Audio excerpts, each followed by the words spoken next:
혹시 이런 생각해 보셨어요? 우리가 보는 가장 아름다운 건물들, 그 안에 숨겨진 원리가 사실은 우리가 매일 쓰는 기술에도 똑같이 적용된다면 어떨까요? 오늘 바로 그 이야기, 건축계를 넘어서 디지털 세계까지 설계해버린 한 인물의 놀라운 여정을 따라가 보려고 합니다. 훌륭한 장소는 건축가가 아닌 사람들이 만든다. 와, 정말 멋진 말 아닌가요? 이게 바로 오늘 우리가 이야기할 건축가 크리스토퍼 알렉산더가 한 말입니다. 사실 이 한 문장에 그의 철학이 전부 녹아있다고 해도 과언이 아니에요. 모든 중심에 사람이 있다는 거죠. 알렉산더를 그냥 건축가라고만 부르기엔 뭔가 좀 부족해요. 그는 단순히 건물을 짓는 사람이 아니었거든요. 오히려 우리가 어떻게 살아야 하는가 같은 아주 근본적인 질문에 대한 답을 찾으려고 했던 뭐랄까 사상가, 건축의 철학자라고 부르는 게 더 정확할 것 같습니다. 그의 배경을 보면 와, 정말 입이 떡 벌어집니다. 오스트리아 빈에서 태어나서 케임브리지 대학에 갔는데 전공이 하나가 아니에요. 건축은 기본이고 화학, 물리, 수학까지. 그리고 하버드에서 건축학 박사 학위를 받고 심지어 MIT랑 하버드에서 컴퓨터 과학이랑 인지과학까지 연구했대요. 이건 뭐 거의 레오나르도 다빈치급 아닌가요? 진정한 융합형 천재였죠. 그리고 1967년 이 모든 지식을 합쳐서 자신의 이론을 현실로 만들기 위해 버클리의 환경구조센터라는 곳을 세웁니다. 자, 그럼 이제 그의 가장 유명한 업적으로 넘어가 볼까요? 알렉산더는 이런 질문을 던졌어요. 만약에 전문가가 아니라 모든 사람이 직접 자기 세상을 디자인할 도구를 갖게 된다면 어떨까? 바로 이게 그의 탐구의 핵심이었습니다. 그 도구의 핵심 아이디어가 바로 패턴이라는 개념입니다. 말이 좀 어려워 보일 수 있는데 사실 아주 간단해요. 특정 상황에서 자꾸 반복되는 문제가 있잖아요. 그럼 그 문제에 대한 이미 검증된 해결책도 있겠죠. 이 문제와 해결책을 하나로 딱 묶어놓은 것, 그걸 바로 패턴이라고 부르는 겁니다. 문제와 해결책, 이 둘의 정말 우아한 조합인 거죠. 그리고 이 새롭고 놀라운 언어는 1977년에 나온 바로 이 책, 패턴 랭귀지에 모두 담겨 있습니다. 당시에 건축계에 그야말로 혁명을 일으킨 책이라고 할 수 있죠. 이 책 안에 들어있는 패턴이 몇 개인지 아세요? 무려 253개입니다. 그냥 좋은 아이디어 몇 개 모아놓은 게 아니에요. 253개가 서로 막 연결되면서 하나의 완벽하고 체계적인 디자인 언어를 만들어낸 겁니다. 이게 정말 재밌는 부분인데요. 이 패턴들이 어떻게 진짜 언어가 되는지를 보여주는 거예요. 보세요. 253개의 패턴은 어휘가 됩니다. 뭐 방, 창문, 문손잡이 같은 단어들이죠. 그리고 이 단어들, 즉 패턴들을 어떻게 배열할지 정하는 규칙이 바로 구문이고요. 마지막으로 왜 양쪽에서 빛이 들어오는 방이 더 기분 좋게 느껴질까처럼 그 패턴이 왜 효과가 있는지를 설명하는 원리가 문법이 되는 겁니다. 와, 정말 대단하지 않나요? 자, 그럼 이 멋진 언어를 가지고 현실 세계에선 뭘 할 수 있을까요? 이 패턴이라는 렌즈를 통해서 어떻게 살아있는 공간을 만들 수 있는지 한번 살펴보겠습니다.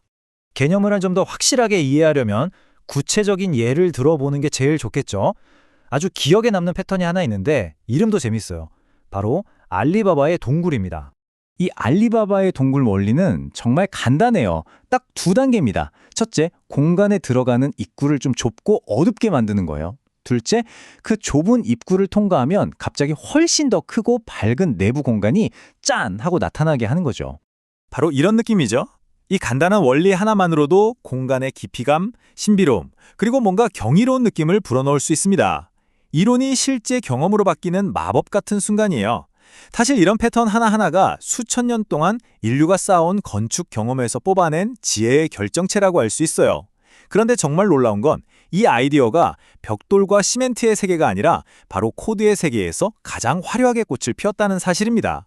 자, 여기서부터 이야기가 정말 예상치 못한 방향으로 흘러갑니다.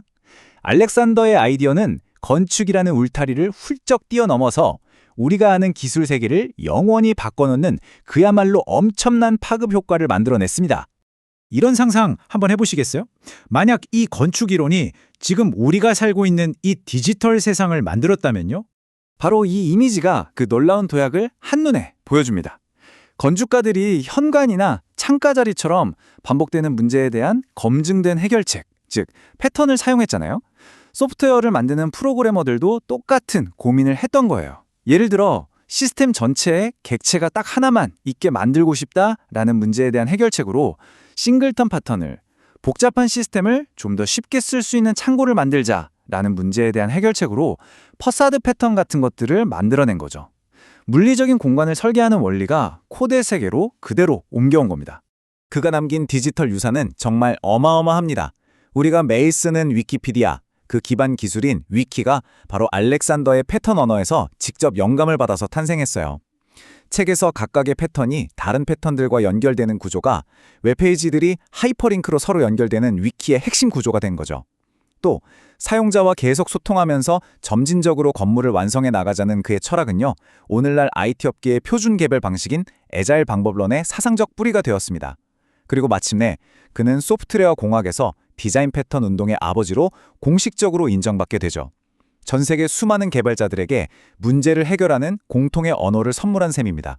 이제 알렉산더가 평생을 바쳐 추구했던 궁극적인 목표로 시야를 좀 더 넓혀볼게요. 그건 바로 우리가 만드는 모든 것에서 살아있음, 즉 생명력을 찾아내는 여정이었습니다. 그의 평생의 탐구를 집대성한 대작, 질서의 본질이라는 책이 바로 이 질문에 대한 답을 담고 있습니다. 공간이 그게 자연이든 사람이 만든 것이든 어떻게 생명력을 얻게 되는 걸까? 우리는 왜 어떤 장소에 가면 깊은 편안함과 감동을 느낄까? 바로 이런 것들에 대한 탐구죠. 이 스케치를 보면 그의 깊은 철학을 엿볼 수 있습니다. 어떤 프로젝트든 그 안에 존재하는 균형과 전체성을 찾으려는 그의 노력이 담겨 있죠. 그가 정말로 만들고 싶었던 건 그냥 예쁜 건물이 아니었어요. 우리와 깊이 연결되고 우리를 더 살아있게 만드는 그런 공간 그 자체였습니다. 결국 핵심은 이겁니다. 건축에서 시작된 이 놀라운 아이디어는 우리 삶의 모든 영역에 적용될 수 있다는 거예요.